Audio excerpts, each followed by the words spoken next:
A porta secreta para o sucesso. Por Florence Scovel Shinn. Capítulo 1. A porta secreta para o sucesso. Gritou, pois, o povo, e os sacerdotes tocaram as trombetas. Tendo ouvido o povo o sonido da trombeta e levantado grande grito, ruíram as muralhas, e o povo subiu à cidade, cada qual em frente de si, e a tomaram. Josué, capítulo 6, versículo 20. Um homem de sucesso é sempre perguntado: qual é o segredo do seu sucesso? As pessoas nunca perguntam a um homem o que é um fracasso: qual é o segredo do seu fracasso? É bastante fácil de ver e eles não estão interessados. Todas as pessoas querem saber como abrir a porta secreta para o sucesso. Para cada homem há sucesso, mas parece estar atrás de uma porta ou parede. Na leitura da Bíblia, ouvimos a maravilhosa história da queda dos muros de Jericó. É claro que todas as histórias bíblicas têm uma interpretação metafísica. Vamos falar agora sobre o seu muro de Jericó, o muro que separa você do sucesso. Quase todo mundo construiu um muro ao redor de sua própria Jericó. Esta cidade que você não pode entrar, contém grandes tesouros, seu sucesso divinamente projetado, o desejo do seu coração. Que tipo de muro você construiu ao redor de sua Jericó? Muitas vezes, é uma parede de ressentimento, ressentir-se de alguém, ou ressentir-se de uma situação, desliga o seu bem. Se você é um fracasso e se ressente do sucesso de outra pessoa, está afastando seu próprio sucesso. Dei a seguinte declaração para neutralizar a inveja e o ressentimento. O que Deus fez pelos outros, Ele agora faz por mim e muito mais. Uma mulher encheu-se de inveja porque uma amiga recebeu um presente, ela fez esta declaração, e uma duplicata exata do presente foi dada a ela, mais outro presente. Foi quando os filhos de Israel gritaram, que os muros de Jericó caíram. Quando você faz uma afirmação da verdade, seu muro de Jericó vacila. Dei a seguinte declaração a uma mulher. Os muros da falta e do atraso agora desmoronam, e entro na minha terra prometida, sob a graça. Ela teve uma imagem vívida de passar por cima de um muro caído e recebeu a demonstração de sua bondade, quase imediatamente. É a palavra de realização que traz uma mudança em seus negócios, pois palavras e pensamentos são uma forma de radioatividade. Interessar-se pelo seu trabalho, apreciar o que você está fazendo abre a porta secreta do sucesso. Há alguns anos, fui à Califórnia para falar em diferentes centros, passando pelo Canal do Panamá, e no barco encontrei um homem chamado Jim Tully.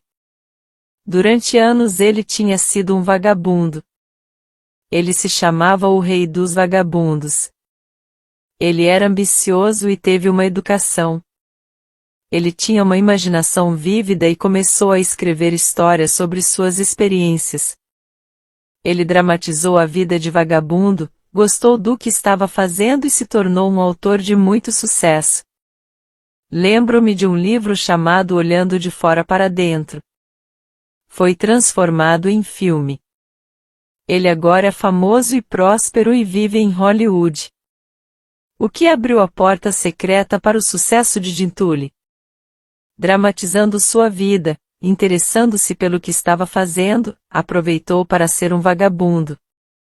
No barco, todos nos sentamos à mesa do capitão, o que nos deu a chance de conversar. A senhora Grace Stone também era passageira do barco. Ela havia escrito chá amargo para o General Yen, e estava indo para Hollywood para transformá-lo em filme. Ela havia morado na China e foi inspirada a escrever o livro. Esse é o segredo do sucesso, tornar o que você está fazendo interessante para outras pessoas. Esteja você mesmo interessado, e os outros o acharão interessante. Uma boa disposição, um sorriso, muitas vezes abre a porta secreta. Os chineses dizem, um homem sem um rosto sorridente, não deve abrir uma loja. O sucesso de um sorriso foi revelado em um filme francês em que Chevalier assumiu a liderança. O filme foi chamado de Com um Sorriso. Um dos personagens tornara-se pobre, sombrio e quase abandonado. Ele disse a Chevalier: que bem me fez minha honestidade? Chevalier respondeu: mesmo a honestidade não vai ajudá-lo, sem um sorriso. Assim, o homem muda na hora, se anima e se torna muito bem-sucedido. Viver no passado, queixar-se de suas desgraças, constrói um muro grosso ao redor de sua Jericó. Falar demais sobre seus assuntos, dispersar suas forças, o coloca contra o muro alto. Conheci um homem de inteligência e habilidade, que foi um completo fracasso. Ele morava com a mãe e a tia, e descobri que todas as noites, quando ia jantar em casa, contava tudo o que havia acontecido durante o dia no escritório. Ele discutiu suas esperanças, seus medos e seus fracassos. Eu disse a ele: você espalha suas forças falando sobre seus assuntos. Não discuta seus negócios com sua família. O silêncio vale ouro. Ele assumiu minha liderança. Durante o jantar, recusou-se a falar de negócios. A mãe e a tia estavam desesperadas. Elas adoravam ouvir tudo sobre tudo, mas o silêncio dele provou ser de ouro. Não muito tempo depois, ele recebeu uma posição de $100 por semana, e em poucos anos, recebeu um salário de $300 por semana. O sucesso não é um segredo, é um sistema. Muitas pessoas estão contra a parede do desânimo. Coragem e resistência fazem parte do sistema. Lemos isso na vida de todos os homens e mulheres de sucesso. Eu tive uma experiência divertida que trouxe isso ao meu conhecimento. Fui a um cinema para encontrar um amigo. Enquanto esperava, eu estava perto de um menino, que estava vendendo itens sobre o filme. Ele chamou as pessoas que passavam: compre um programa completo do filme, contendo fotos dos atores e um esboço de suas vidas. A maioria das pessoas passou sem comprar. Para minha grande surpresa, ele de repente se virou para mim e disse: diga se isso não é um tapa na cara para alguém com ambição. Em seguida, ele fez um discurso sobre o sucesso. Ele disse: a maioria das pessoas desiste logo antes que algo grande aconteça. Um homem de sucesso nunca desiste. Claro que fiquei interessada e disse: na próxima vez que vier, trarei um livro para você.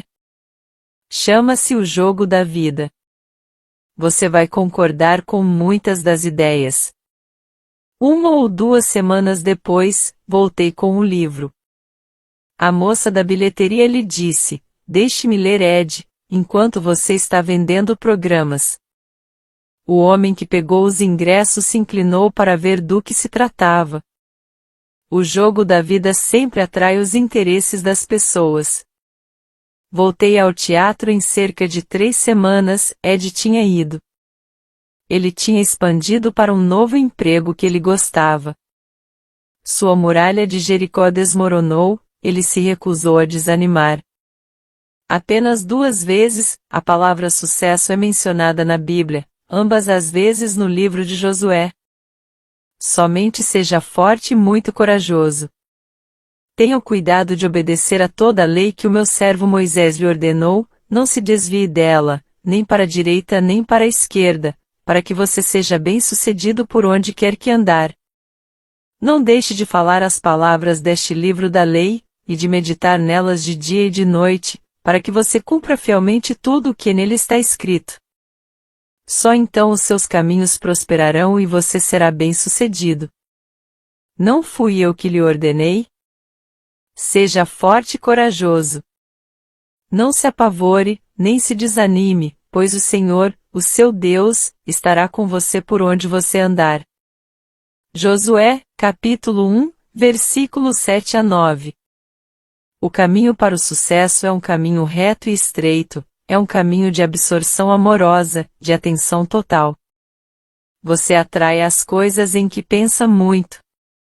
Então, se você pensa muito na falta, você atrai a falta. Se você pensa muito na injustiça, você atrai mais injustiça. Josué disse: E acontecerá que, tocando-se longamente a buzina de carneiro, e ouvindo voz o som da trombeta, todo o povo gritará com grande brado, e o muro da cidade cairá no chão, e o povo subirá, cada um em linha reta diante dele.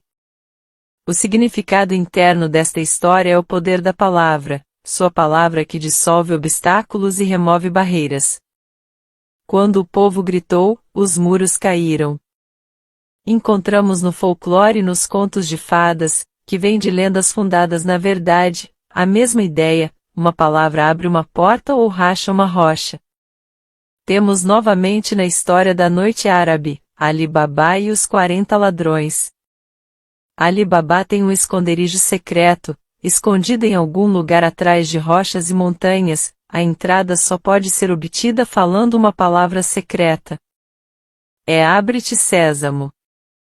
Ali Babá enfrenta a montanha e grita: abre-te sésamo. E as rochas se separam. É muito inspirador, pois lhe dá a percepção de como as suas próprias rochas e barreiras se separarão na palavra certa. Afirmação: as paredes da falta e do atraso agora desmoronam, e eu entro na minha terra prometida, sob a graça. Capítulo 2 – Tijolos sem palha. Não deem ao povo palha para fazer tijolos, como vocês faziam antes, mas exigiam deles a mesma quantia de tijolos que faziam antes. Êxodo, capítulo 5, versículos 7 e 8. No capítulo 5 de Êxodo, temos um retrato da vida cotidiana, ao dar uma interpretação metafísica. Os filhos de Israel eram escravos do faraó, o cruel capataz, governante do Egito. Eles foram mantidos em escravidão, fazendo tijolos, e foram odiados e desprezados. Moisés tinha ordens do Senhor para libertar seu povo da escravidão. Moisés e Arão entraram e disseram a Faraó: assim diz o Senhor Deus de Israel, deixe meu povo ir, para que celebre para mim um banquete no deserto. Ele não apenas se recusou a deixá-los ir, mas disse-lhes que tornaria suas tarefas ainda mais difíceis. E saíram os capatazes do povo, e os seus oficiais, e falaram ao povo, dizendo: assim diz Faraó, não vos darei palha. Vão, peguem palha onde puderem encontrar, ainda assim, nada do seu trabalho será diminuído. Era impossível fazer tijolos sem palha. Os filhos de Israel foram completamente esmagados pelo Faraó, foram espancados por não produzirem os tijolos. Então veio a mensagem do Senhor Deus de Israel: ide, pois, agora, trabalhai, palha porém não se vos dará, contudo, dareis a conta dos tijolos. Trabalhando com a lei espiritual eles poderiam fazer tijolos sem palha, o que significa realizar o aparentemente impossível. Quantas vezes na vida as pessoas são confrontadas com esta situação? Agnes M. Lawson em suas dicas aos estudantes da Bíblia diz: a vida no Egito sob opressão estrangeira é o símbolo do homem sob os duros capatazes do pensamento destrutivo, orgulho, medo, ressentimento, má vontade, etc. Moisés é a liberdade que o homem ganha dos capatazes, quando aprende a lei da vida, pois nunca podemos ficar sob a graça, a menos que primeiro conheçamos a lei. A lei deve ser conhecida para ser cumprida. No Salmo 111, lemos no versículo final: o temor do Senhor é o princípio da sabedoria, bom entendimento tem todos os que cumprem os seus mandamentos, o seu louvor dura para sempre. O Senhor é a lei. Agora, se lermos a palavra Senhor como lei, ela nos dará a chave da afirmação. O temor da lei kármica, é o princípio da sabedoria, não o temor do Senhor. Quando sabemos que tudo que enviamos volta, começamos a ter medo de nossos próprios bumerangues. Li em um jornal médico os seguintes fatos que falam do bumerangue que este grande faraó recebeu. parece que a carne é de fato herdeira de uma longa e antiga linha de males, quando, como foi revelado por Lord Moniarra em uma palestra em Leeds, que o faraó da opressão sofria de endurecimento do coração em um sentido literal. Lord Moniarra mostrou alguns slides fotográficos notáveis de resultados de operações cirúrgicas 1000 anos antes de Cristo, e entre estes estavam o slide dos restos anatômicos reais do faraó da opressão. O grande vaso que brotava do coração estava em um estado tão bem preservado, que permitia que seções dele fossem feitas recentemente a partir da lâmina da lanterna. Era impossível distinguir entre o vaso antigo e o moderno. Ambos os corações haviam sido atacados por ateroma, uma condição na qual os sais de cálcio são depositados nas paredes do vaso, tornando-o rígido e inelástico. A extensão inadequada do fluxo de sangue do coração fez com que o vaso cedesse. Com esta condição foram as mudanças mentais que ocorrem com um sistema arterial rígido, uma estreiteza de visão, restrição e medo de empreendimento, um endurecimento literal do coração. Assim, a dureza de coração de Faraó endureceu seu próprio coração. Isso é tão verdadeiro hoje como era há vários milhares de anos. Todos nós estamos saindo da terra do Egito, da casa da escravidão. Suas dúvidas e medos o mantêm na escravidão, você enfrenta uma situação que parece sem esperança. O que você pode fazer?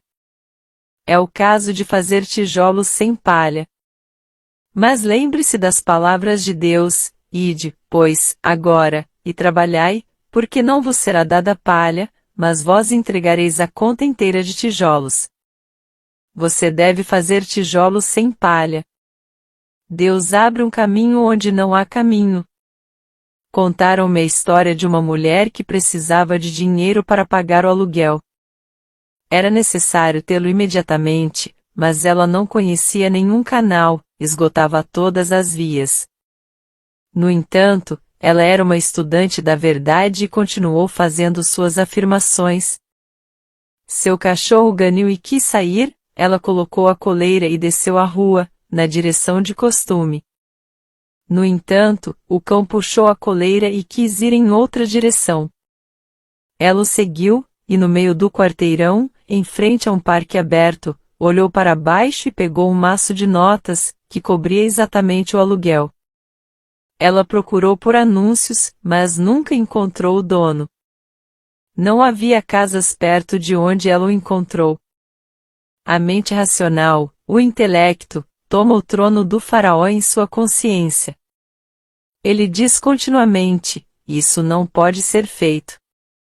Qual é a utilidade? Devemos abafar essas sugestões sombrias com uma afirmação vital. Por exemplo, faça esta afirmação: o inesperado acontece, meu bem aparentemente impossível agora acontece. Isso interrompe todos os argumentos do exército dos alienígenas, a mente racional. O inesperado acontece. Essa é uma ideia com a qual não pode lidar. Tu me fizeste mais sábio do que meus inimigos. Seus pensamentos inimigos, suas dúvidas, medos e apreensões. Pense na alegria de realmente ser livre para sempre, do faraó da opressão. Ter a ideia de segurança, saúde, felicidade e abundância estabelecida no subconsciente. Significaria uma vida livre de todas as limitações. Seria o reino do qual Jesus Cristo falou, onde todas as coisas são automaticamente adicionadas a nós. Digo automaticamente adicionado a nós, porque toda a vida é vibração, e quando vibramos para o sucesso, felicidade e abundância, as coisas que simbolizam esses estados de consciência se ligam a nós. Sinta-se rico e bem-sucedido, e de repente você recebe um grande cheque ou um belo presente. Eu conto a história mostrando o funcionamento desta lei. Fui a uma festa onde as pessoas jogavam, e quem ganhasse ganhava um presente. O prêmio foi um lindo ventilador. Entre os presentes, estava uma mulher muito rica, que tinha tudo. O nome dela era Clara. Os mais pobres e ressentidos se juntaram e sussurraram: esperamos que Clara não ganhe o ventilador. Claro que Clara ganhou o ventilador. Ela estava despreocupada e vibrando com abundância. A inveja e o ressentimento causam um curto-circuito no seu bem e o afasta de você. Se acontecer de você ficar ressentido e invejoso, tome a afirmação: o que Deus fez pelos outros, Ele agora faz por mim e muito mais. Então todas as coisas virão em sua direção. Ninguém se dá a não ser a si mesmo, e ninguém tira a si mesmo a não ser a si mesmo. O jogo da vida é um jogo de paciência. À medida que você muda, todas as condições mudam. Agora voltemos ao faraó, o opressor. Ninguém ama um opressor. Lembro-me de uma amiga que tive muitos anos atrás, o nome dela era Letty. Seu pai tinha muito dinheiro e forneceu sua mãe e ela mesma com comida e roupas, mas sem luxos. Nós íamos para a escola de arte juntas, e todos os alunos compravam reproduções artísticas, como a Vitória Alada e Mãe de Whistler para terem em sua casa. O pai da minha amiga chamava todas essas coisas de bobagens. Então ela viveu uma vida sem cor, sem uma Vitória Alada em sua mesa de quarto ou Mãe de Whistler na parede. Ele costumava dizer à minha amiga e à mãe dela: quando eu morrer, vocês duas ficarão bem. Um dia alguém disse a Letty: quando você vai para o exterior? Todos os estudantes de arte foram para o exterior. Ela respondeu, alegremente: não até que papai morra. Assim, as pessoas sempre esperam estar livres da carência e da opressão. Vamos agora nos libertar dos tiranos do pensamento negativo. Temos sido escravos de dúvidas, medos e apreensões, e deixemo-nos libertar como Moisés libertou os filhos de Israel e saímos da terra do Egito, da casa da escravidão. Encontre o pensamento que é seu grande opressor, encontre o pino mestre. Nos acampamentos madeireiros na primavera, as toras são enviadas pelos rios em grande quantidade. Às vezes, as toras se cruzam e causam um congestionamento. Os homens procuram o tronco que está causando o congestionamento, chamam-no de pino mestre, endireitam-no e os troncos descem o rio novamente. Talvez seu pino mestre seja ressentimento. O ressentimento retém o seu bem.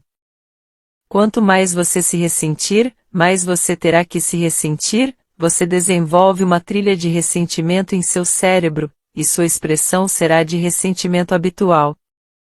Você será evitado e perderá as oportunidades de ouro que esperam por você todos os dias. Lembro-me de alguns anos atrás, as ruas estavam cheias de homens vendendo maçãs. Acordaram cedo para pegar uma boa localização. Passei por um homem várias vezes na Park Avenue. Ele tinha a expressão mais desagradável que eu já vi.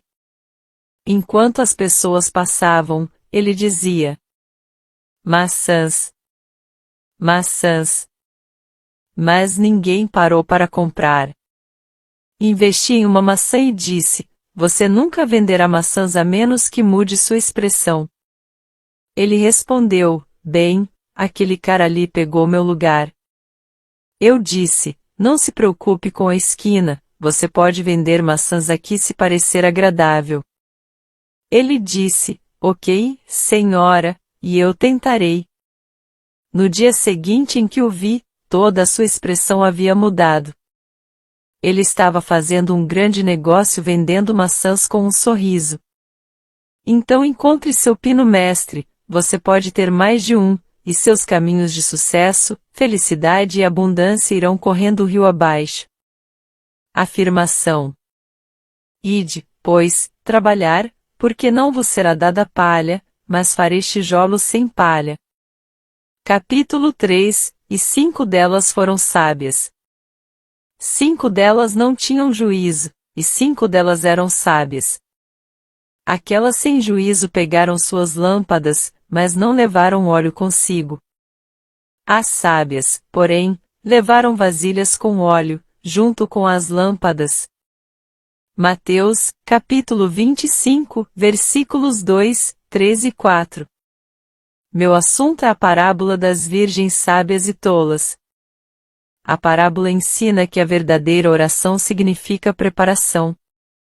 Jesus Cristo disse: E tudo o que pedirdes em oração, crendo, recebereis. Mateus, capítulo 21, versículo 22. Por isso vos digo que tudo o que desejardes, orando, crede que o recebereis, e tê-lo-eis. Marcos, capítulo 11, versículo 24.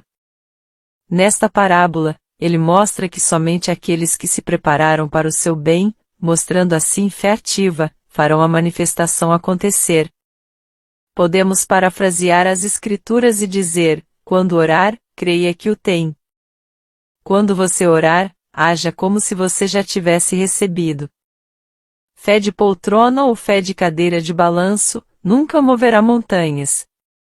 Na poltrona, no silêncio ou na meditação, você se enche da maravilha desta verdade, e sente que sua fé nunca vacilará.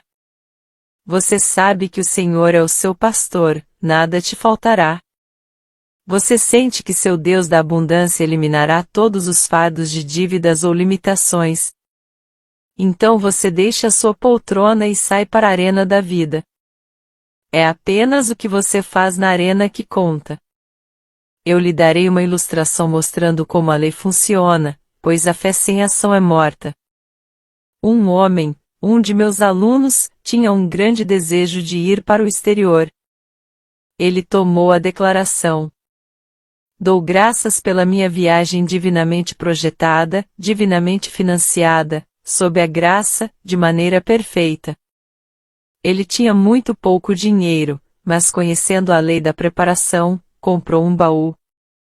Era um baú muito alegre e feliz com uma grande faixa vermelha no meio. Sempre que olhava para ele, dava-lhe a percepção de uma viagem. Um dia ele pareceu sentir seu quarto se mexendo. Ele sentiu o movimento de um navio. Ele foi até a janela para respirar o ar fresco, e cheirava como o aroma das docas. Com o ouvido interno ouviu o guincho de uma gaivota e o ranger da prancha de embarque. O baú começara a funcionar. Isso o colocou na vibração de sua viagem. Logo depois disso, uma grande soma de dinheiro veio até ele e ele fez a viagem. Ele disse depois que foi perfeito em todos os detalhes. Na arena da vida, devemos nos manter sintonizados com o tom do concerto.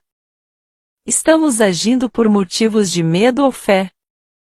Vigie seus motivos com toda diligência, pois deles são as questões da vida. Se o seu problema é financeiro, e geralmente é, você deve saber como se movimentar financeiramente, e manter-se sempre agindo de acordo com sua fé. A atitude material em relação ao dinheiro é confiar em seu salário, sua renda e investimentos, que podem encolher da noite para o dia. A atitude espiritual em relação ao dinheiro é confiar em Deus para o seu suprimento. Para manter suas posses, sempre perceba que elas são Deus em manifestação. O que Deus deu não pode ser diminuído, então se uma porta se fecha, outra porta abre imediatamente.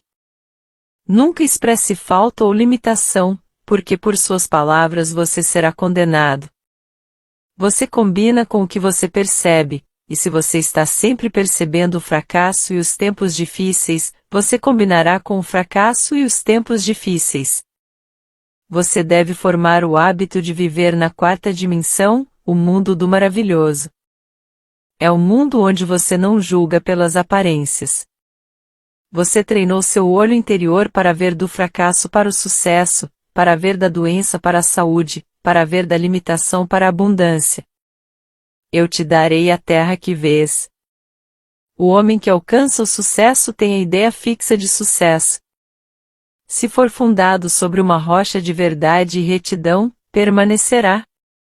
Caso contrário, é construído sobre areia e levado ao mar, retornando ao seu nada original. Somente ideias divinas podem durar. O mal destrói a si mesmo, pois é uma corrente cruzada contra a ordem universal, e o caminho do transgressor é difícil. Assim juízo tomaram as suas lâmpadas e não levaram óleo consigo, mas as sábias levaram óleo nas suas vasilhas com as suas lâmpadas. A lâmpada simboliza a consciência do homem. O óleo é o que traz luz ou entendimento. Enquanto o noivo não chegava, todas elas cochilavam e dormiam. E à meia-noite ouviu-se um clamor. O noivo está chegando, saiam ao seu encontro. Então todas aquelas virgens se levantaram e prepararam as suas lâmpadas. Aquelas que eram sem juízo disseram às sábias: dá-nos um pouco do seu óleo, porque as nossas lâmpadas se apagaram. As virgens sem juízo não tinham sabedoria nem entendimento, que é óleo para a consciência, e quando se deparavam com uma situação grave, não tinham como lidar com isso. E quando elas disseram às sábias: dê-nos do seu óleo, as sábias responderam dizendo: de modo nenhum, porque o óleo pode faltar para nós e para vocês. É melhor vocês irem aos vendedores e comprar. Isso significa que as virgens sem juízo não podiam receber mais do que estava em sua consciência, ou o que elas estavam vibrando. O homem recebeu a viagem porque estava em sua consciência, como uma realidade. Ele acreditava que já havia recebido. Enquanto se preparava para a viagem, ele estava levando óleo para suas lâmpadas. Com a realização vem a manifestação. A lei da preparação funciona nos dois sentidos. Se você se preparar para o que teme ou não quer, começa a atraí-lo. Davi disse: a coisa que eu temia me sobreveio. Ouvimos as pessoas dizerem: devo guardar dinheiro em caso de doença. Eles estão deliberadamente se preparando para adoecer. Ou dizem: estou economizando para um dia chuvoso.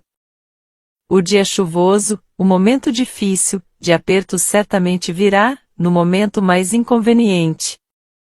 A ideia divina para todo homem é abundante.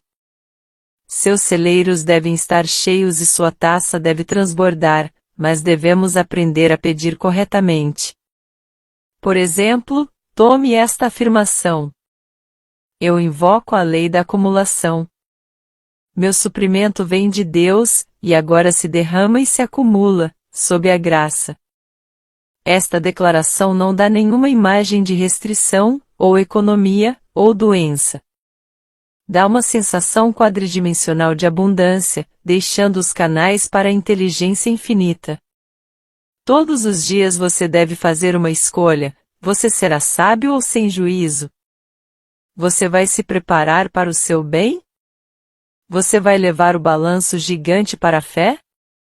Ou servir à dúvida e ao medo, e não trazer óleo para suas lâmpadas? Enquanto elas foram comprar óleo, o noivo chegou, e as que estavam preparadas entraram com ele para a festa de casamento, e a porta se fechou. Depois vieram também as outras virgens, dizendo: Senhor, Senhor, abre a porta para nós. Ele porém respondeu: eu garanto a vocês que não as conheço. Portanto, fiquem vigiando, pois vocês não sabem qual será o dia, nem a hora. Você pode achar que as virgens insensatas pagaram muito caro por deixarem de trazer óleo para suas lâmpadas, mas estamos lidando com a lei do karma, ou a lei do retorno. Tem sido chamado de dia do julgamento, que as pessoas geralmente associam ao fim do mundo. O dia do seu julgamento chega, eles dizem, em 7 horas, 7 dias, 7 semanas, 7 meses ou 7 anos. Pode até chegar em 7 minutos. Então você paga alguma dívida kármica, o preço por ter violado a lei espiritual. Você falhou em confiar em Deus, não levou óleo para suas lâmpadas. Todos os dias examine sua consciência e veja exatamente para o que você está se preparando.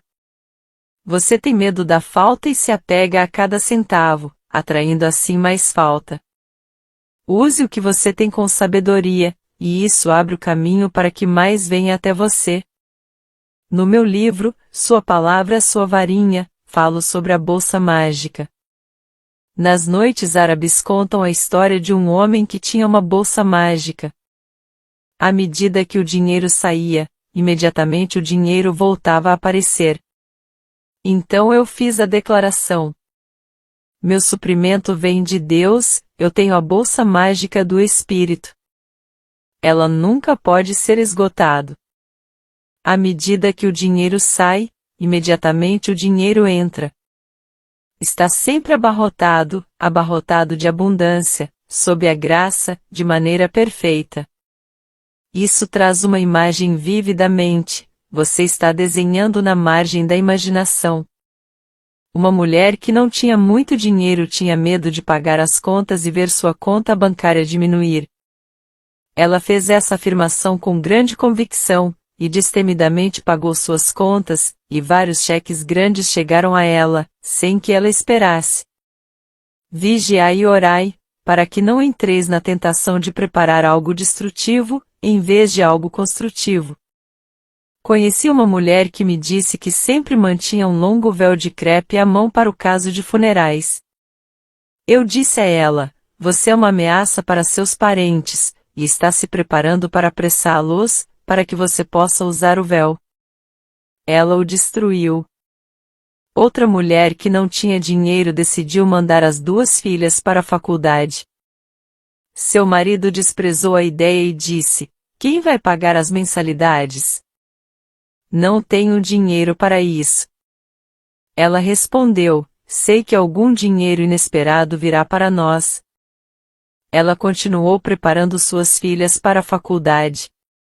Seu marido riu com vontade e disse a todos os amigos que sua esposa estava enviando as meninas para a faculdade contando com dinheiro inesperado.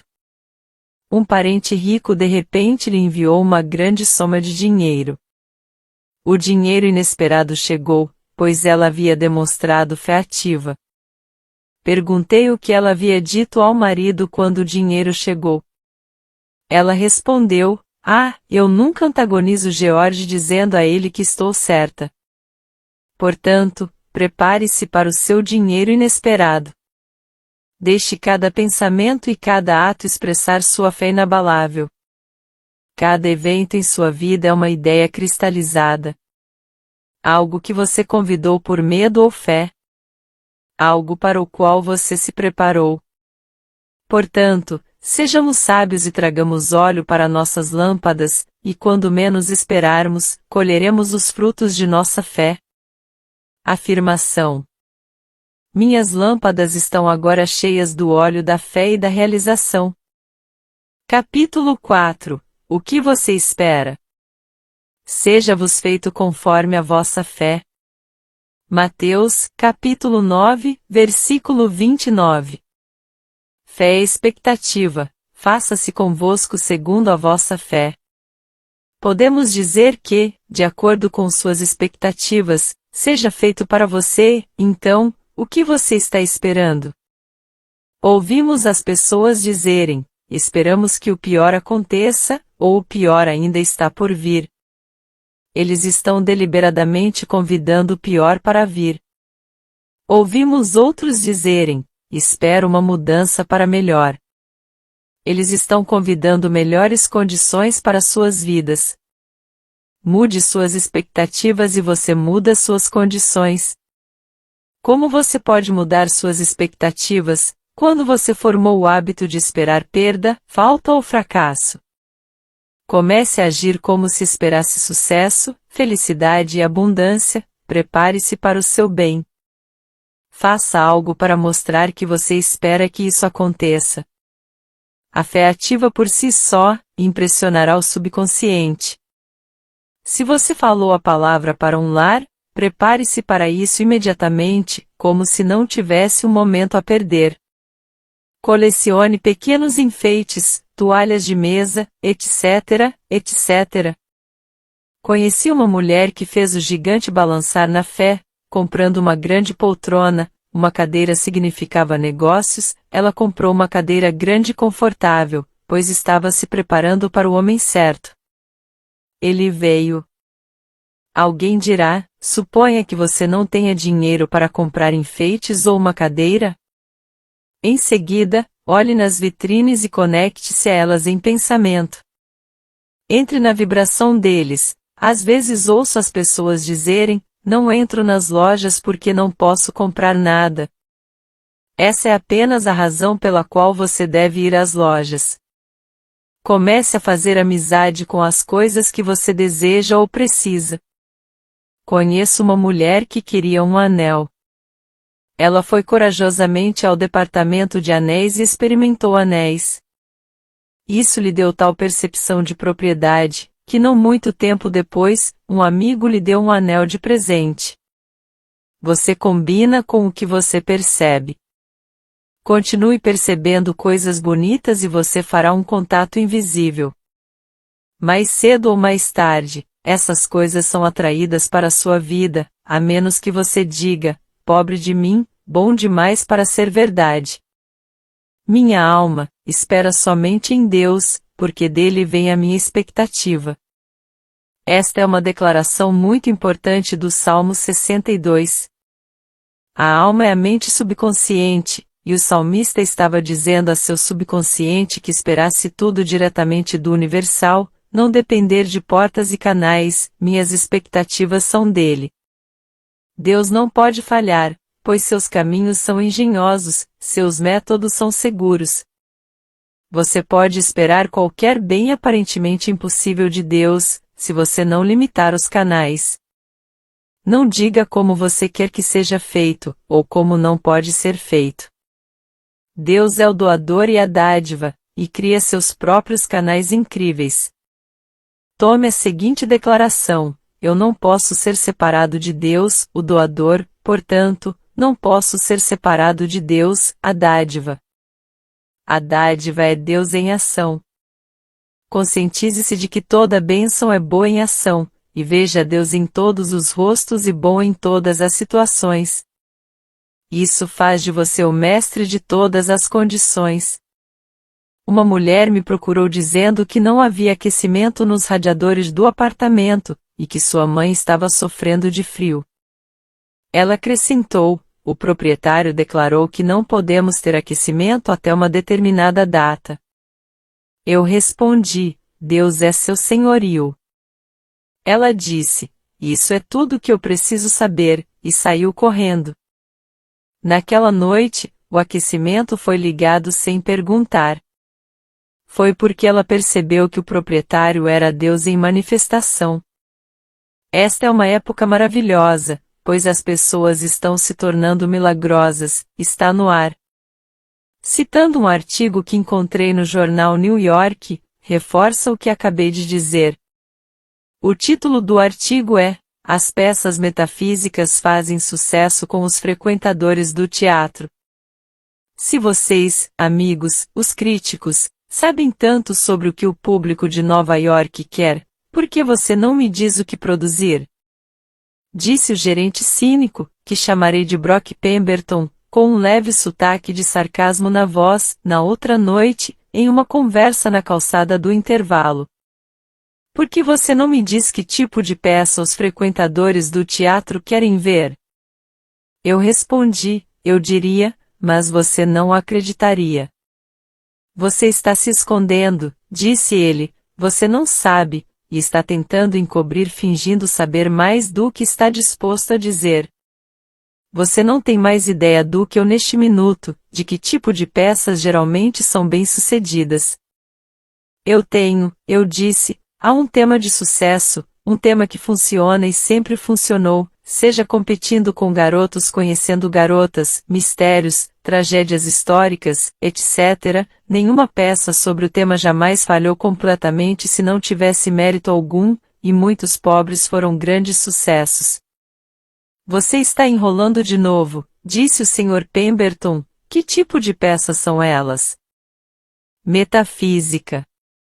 Parei por um momento e, como o Sr. Pemberton não disse nada, continuei cuspindo títulos como Os Pastos Verdes, A Carroça das Estrelas, O Milagre do Padre Malachi, e etc.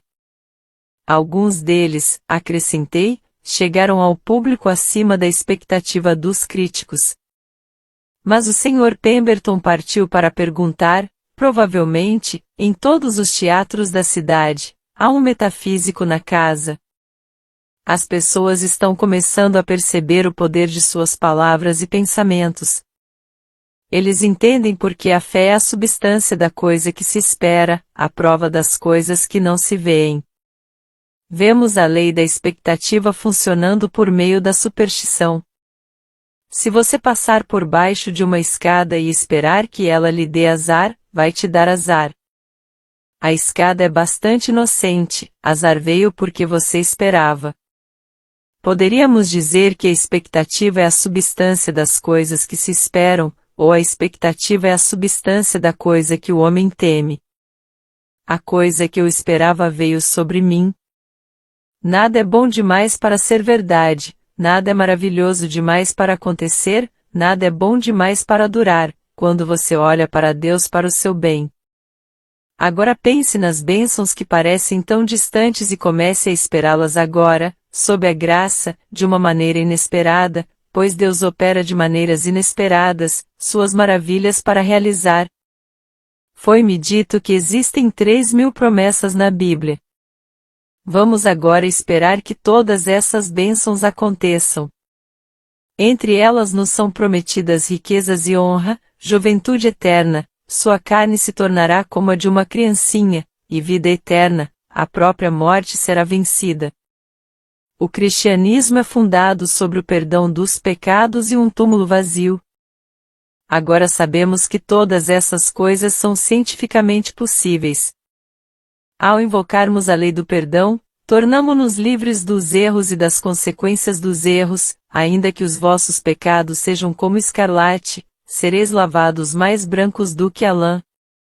Então nossos corpos serão banhados em luz e expressarão o corpo elétrico, que é incorruptível e indestrutível, substância pura, expressando perfeição. Afirmação. Eu espero o inesperado, meu glorioso bem agora acontece. Capítulo 5. O longo braço de Deus. O Deus eterno é o teu refúgio, aqui embaixo, ele é o braço eterno que expulsa o inimigo diante de ti, e dirá, destrua-o. Deuteronômio, capítulo 33, versículo 27. Na Bíblia, o braço de Deus sempre simboliza proteção. Os escritores da Bíblia conheciam o poder de um símbolo. Traz uma imagem que impressiona a mente subconsciente. Eles usaram os símbolos da rocha, ovelhas, pastores, vinha, lâmpada e centenas de outros. Seria interessante saber quantos símbolos são usados na Bíblia. O braço também simboliza força. O Deus eterno é o teu refúgio, aqui embaixo, ele é o braço eterno que expulsa o inimigo diante de ti, e dirá, destrua-o. Quem é o inimigo diante de ti? As formas pensamento negativas que você construiu em sua mente subconsciente. Os inimigos de um homem são apenas aqueles de sua própria casa. Os braços eternos expulsam esses pensamentos inimigos e os destroem. Você já sentiu o alívio de liberar alguma forma pensamento negativa? Talvez você tenha construído uma forma pensamento de ressentimento, até estar sempre fervendo de raiva por alguma coisa. Você se ressente de pessoas que conhece, pessoas que não conhece, pessoas do passado e pessoas do presente, e pode ter certeza de que as pessoas no futuro não escaparão de sua ira. Todos os órgãos do corpo são afetados pelo ressentimento, pois quando você se ressente com cada órgão do corpo. Você paga a pena com reumatismo, artrite, neurite, etc., pois os pensamentos ácidos produzem ácido no sangue. Todo esse problema vem porque você está lutando a batalha, não deixando isso para o longo braço de Deus. Dei a seguinte declaração a muitos dos meus alunos. O longo braço de Deus estende-se sobre as pessoas e as condições, controlando esta situação e protegendo os meus interesses. Isso traz uma imagem de um braço longo simbolizando força e proteção. com a percepção do poder do longo braço de Deus, você não resistiria mais ou se ressentiria. Você iria relaxar e deixar ir. Os pensamentos inimigos dentro de você seriam destruídos, portanto, as condições adversas desapareceriam. Desenvolvimento espiritual significa a capacidade de ficar parado, ou ficar de lado, e deixar a inteligência infinita levantar seus fardos e lutar suas batalhas. Quando o fardo do ressentimento é retirado, você experimenta uma sensação de alívio. Você tem um sentimento gentil por todos, e todos os órgãos do seu corpo começam a funcionar corretamente. Um recorte citando Albert Edward Day, diz que amar nossos inimigos é bom para nossa saúde espiritual, é amplamente conhecido e aceito, mas que a negação e as emoções venenosas destroem a saúde física, é uma descoberta relativamente nova. O problema da saúde é muitas vezes emocional. Emoções erradas entretidas e repetidas são causas potentes de doença. Quando o pregador fala sobre amar seus inimigos, o homem tende a descartar a ideia como insuportável e piedosa. Mas o fato é que o pregador está lhe dizendo algo que é uma das primeiras leis da higiene, assim como da ética. Nenhum homem, mesmo por causa de seu corpo, pode se dar ao luxo de se entregar ao ódio. É como doses repetidas de veneno. Quando você está a se livrar do medo, você não está a ouvir um idealista enlouquecido, em vez disso, você está ouvindo conselhos que são tão importantes para a saúde quanto conselhos sobre dieta. Ouvimos muito sobre uma dieta equilibrada, mas sem uma mente equilibrada você não consegue digerir o que come, com ou sem calorias. A não resistência é uma arte. Quando adquirido, o mundo é seu. Tantas pessoas estão tentando forçar situações. Sua boa vontade duradoura nunca vem forçando a vontade pessoal. Fuja das coisas que fogem de ti, nada busques, a fortuna te procura. Contemple sua sombra no chão. Eis-o parado na porta. Frase de um autor desconhecido. Lovelock, o célebre atleta inglês, foi questionado sobre como atingir sua velocidade e resistência na corrida. Ele respondeu: aprenda a relaxar. Alcancemos este descanso em ação. Ele estava mais relaxado quando corria mais rápido. Sua grande oportunidade e seu grande sucesso geralmente aparecem quando você menos espera. Você tem que deixar ir o tempo suficiente para que a grande lei da atração funcione. Você nunca viu um ímã preocupado e ansioso. Fica ereto e não se importa com nada, porque sabe que as agulhas não podem deixar de saltar para ele. As coisas que desejamos com razão acontecem quando soltamos. Eu digo em meu curso por correspondência, não deixe que o desejo do seu coração se torne a doença do seu coração.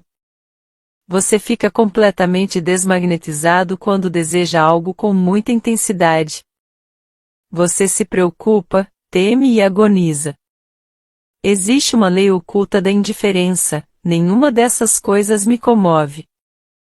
Seus navios chegam por um mar indiferente.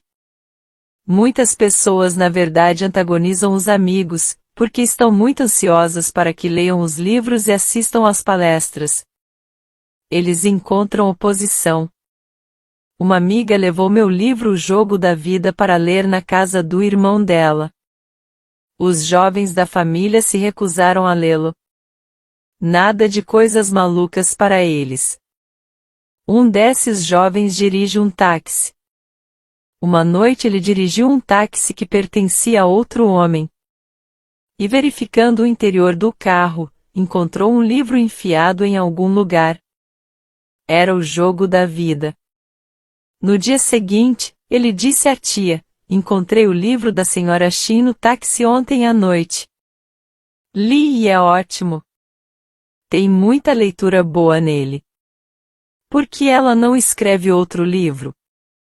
Deus trabalha de maneira indireta, suas maravilhas para realizar.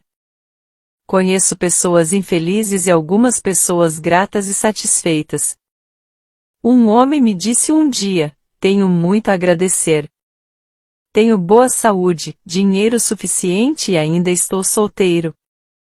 O Salmo 89 é muito interessante, pois descobrimos que dois indivíduos participam: o homem que canta o salmo, pois todos os salmos são canções ou poemas, e o Senhor Deus dos exércitos lhe responde. É um cântico de louvor e ação de graças, exaltando o braço forte de Deus. Cantarei as misericórdias do Senhor para sempre. Ó Senhor Deus dos exércitos, quem é um Senhor forte como tu? Teu braço é poderoso, tua esquerda é forte, e tudo direita elevada. Então o Senhor dos exércitos responde: com quem a minha mão estiver firmada, o meu braço também o fortalecerá. Minha misericórdia guardarei para sempre com ele, e minha aliança permanecerá firme com ele. Só ouvimos as palavras para sempre na Bíblia e nos contos de fadas. No absoluto, o homem está fora do tempo e do espaço. Seu bem é de eternidade a eternidade. Os contos de fadas vieram das antigas lendas persas que foram fundadas sobre a verdade. Aladim e sua lâmpada mágica é a representação da palavra. Aladim esfregou a lâmpada e todos os seus desejos se realizaram. Sua palavra é sua lâmpada.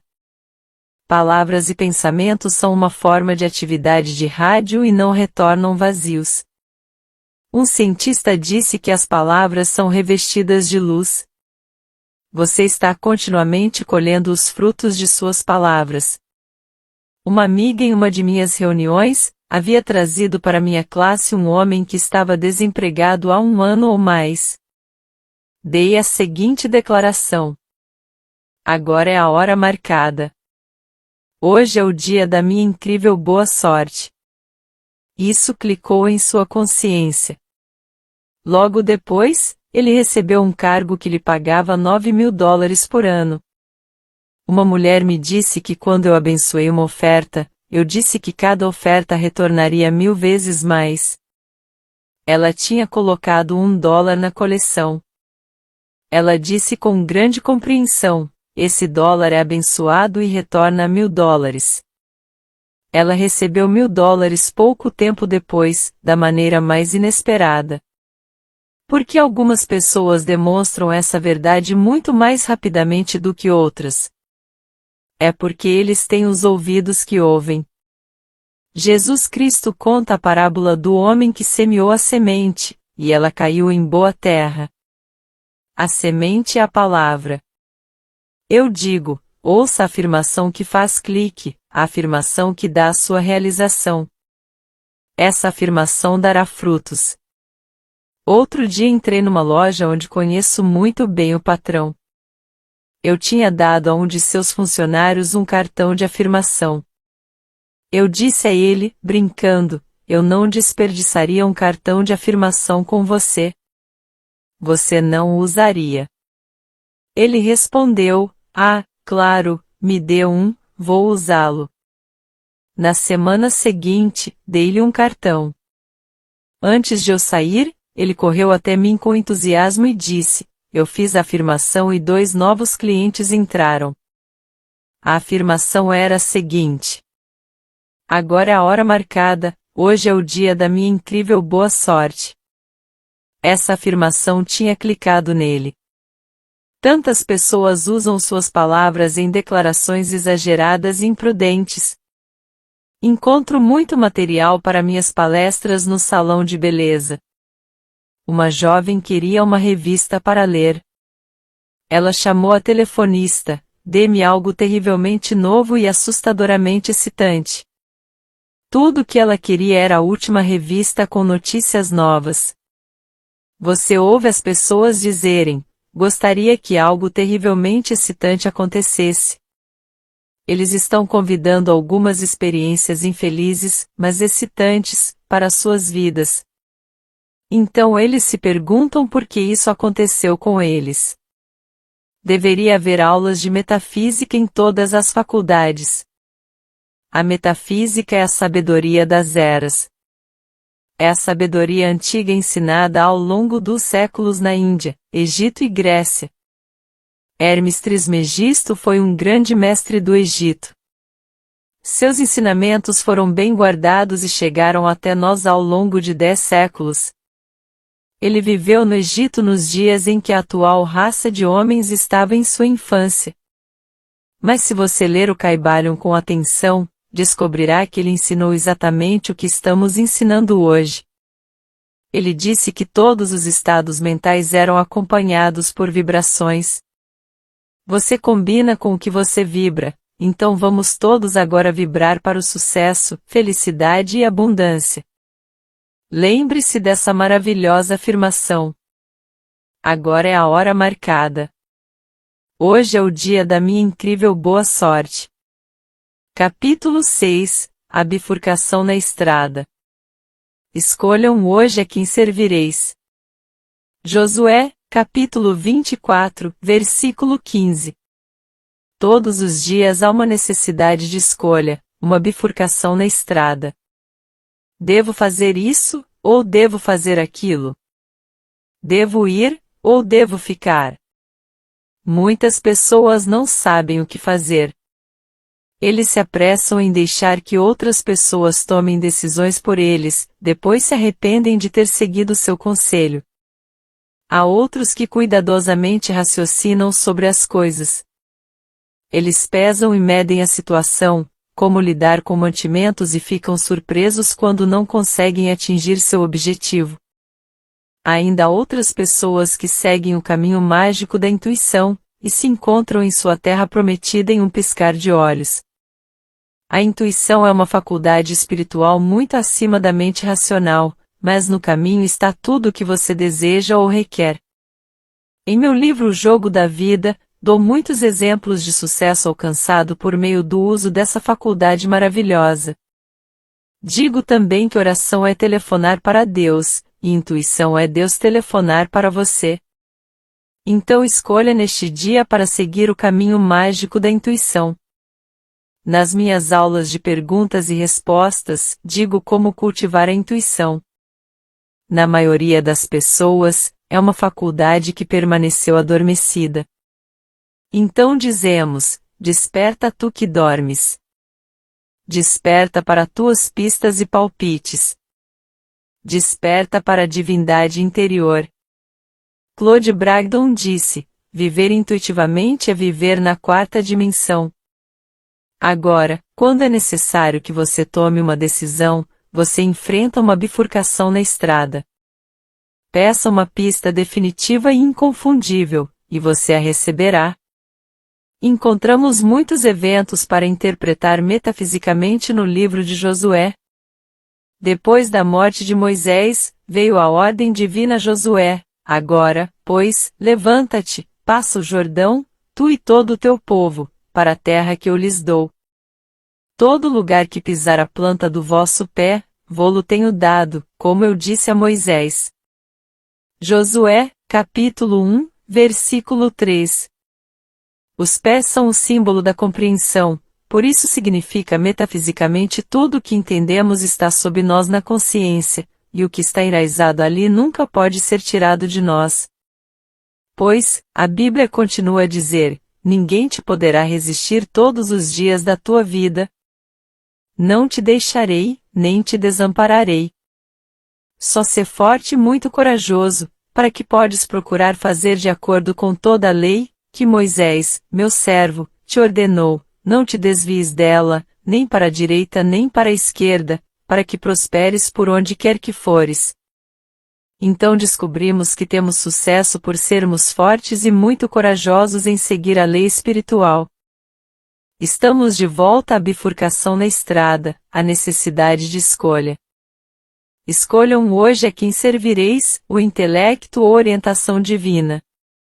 Um homem conhecido, que se tornou uma grande potência no mundo financeiro, disse a um amigo, sempre sigo a intuição e sou a sorte encarnada. A inspiração, que é a orientação divina, é a coisa mais importante na vida. As pessoas vêm às reuniões da verdade em busca de inspiração. Acham que a palavra certa iniciará a atividade divina operando em seus assuntos. Uma mulher veio a mim com uma complicação de assuntos. Eu disse a ela: deixe Deus fazer malabarismos com a situação. Ela sentiu um clique. Ela aceitou a afirmação. Agora deixo Deus fazer malabarismos com essa situação. Quase imediatamente ela alugou uma casa, que estava vaga há muito tempo. Deixe Deus fazer malabarismo com cada situação, pois quando você tenta fazer malabarismo com a situação, você deixa cair todas as bolas. Em minhas aulas de perguntas e respostas, me perguntavam: como você deixa Deus fazer malabarismos com uma situação, e o que você quer dizer quando diz que eu não devo fazer malabarismos com isso? Você faz malabarismos com o intelecto. O intelecto diria: os tempos são difíceis, nenhuma atividade no setor imobiliário. Não espere nada até o outono de 1958. Com a lei espiritual existe apenas o agora. Antes de você chamar, você é atendido, pois tempo e espaço são apenas um sonho, e sua bênção está esperando por você para liberá-la pela fé e pela palavra. Escolham hoje a quem servireis, medo ou fé. Em cada ato motivado pelo medo está o germe de sua própria derrota. É preciso muita força e coragem para confiar em Deus. Muitas vezes confiamos nele em pequenas coisas, mas quando se trata de uma grande situação, sentimos que é melhor cuidarmos dela nós mesmos, então vem a derrota e o fracasso. O trecho a seguir de uma carta que recebi de uma mulher do Ocidente, mostra como as condições podem mudar em um piscar de olhos. Tive o prazer de ler seu maravilhoso livro, O Jogo da Vida. Eu tenho 4 meninos, 10, 13, 15 e 17 anos, e pensei como é maravilhoso para eles entenderem isso, em sua infância, e serem capazes de obter coisas que são deles por direito divino. A senhora que me deixou ler seu exemplar me deu outras coisas para ler, mas parecia que quando peguei este livro ele era magnético e eu não conseguia largá-lo. Depois de lê-lo, percebi que estava tentando viver divinamente, mas não entendia a lei, ou eu teria avançado muito mais. No começo, achei muito difícil encontrar um lugar no mundo dos negócios, depois de tantos anos sendo mãe. Mas recebi esta afirmação: Deus abre um caminho onde não há caminho. E Ele fez exatamente isso por mim. Sou grata pela minha posição e sorrio quando as pessoas dizem: como você faz isso? Administra 4 meninos em crescimento, uma casa, depois de todas as vezes que você foi hospitalizada com operações tão grandes, e nenhum de seus parentes perto de você? Eu tenho essa afirmação em meu livro: Deus abre um caminho onde não há caminho. Deus abriu um caminho para ela nos negócios, quando todos os seus amigos disseram que não poderia ser feito. A pessoa média lhe dirá que quase tudo não pode ser feito. Eu tive um exemplo disso outro dia. Em uma loja, encontrei um delicioso gotejador de prata que dava apenas uma xícara de qualquer coisa. Mostrei-o com entusiasmo a alguns amigos, achando-o muito fofo, e um deles disse: nunca vai funcionar. O outro disse: se pertencesse a mim, eu o jogaria fora. Eu defendi o pequeno gotejador e disse que sabia que funcionaria, o que realmente aconteceu. Meus amigos eram simplesmente típicos da pessoa comum que diz: isso não pode ser feito. Todas as grandes ideias encontram oposição. Não deixe outras pessoas balançarem seu barco. Siga o caminho da sabedoria e do entendimento, e não se desvie dele nem para a direita nem para a esquerda, para que prospere por onde for. No versículo 13 do capítulo 24 de Josué, lemos uma declaração notável. E eu vos dei uma terra que não trabalhastes, e cidades que não edificastes, e nelas habitais, das vinhas e oliveiras que não plantaste, comais. Isso mostra que o homem não pode ganhar nada, suas bênçãos vêm como presentes. Presentes para que ninguém se glorie. Com a realização da riqueza, recebemos a dádiva da riqueza. Com a realização do sucesso, recebemos a dádiva do sucesso, pois sucesso e abundância são estados de espírito. Pois foi o Senhor nosso Deus, Ele mesmo, que nos tirou, e a nossos pais, da terra do Egito, da casa da servidão. A terra do Egito representa a escuridão, a casa da escravidão, onde o homem é escravo de suas dúvidas e medos, e crenças na falta e limitação, o resultado de ter seguido a bifurcação errada na estrada. O infortúnio é devido ao fracasso em se apegar às coisas que o Espírito revelou através da intuição. Todas as grandes coisas foram realizadas por homens que se apegaram às suas grandes ideias. Henry Ford já tinha passado da meia-idade quando a ideia do carro Ford lhe ocorreu. Ele teve muita dificuldade em levantar o dinheiro. Seus amigos acharam que era uma ideia maluca. Seu pai lhe disse, em lágrimas, Henry, por que você abre mão de um bom emprego de $25 por semana para perseguir uma ideia maluca? Mas ninguém poderia balançar o barco de Henry Ford. Então, para sair da terra do Egito, da terra da escravidão, devemos tomar as decisões corretas.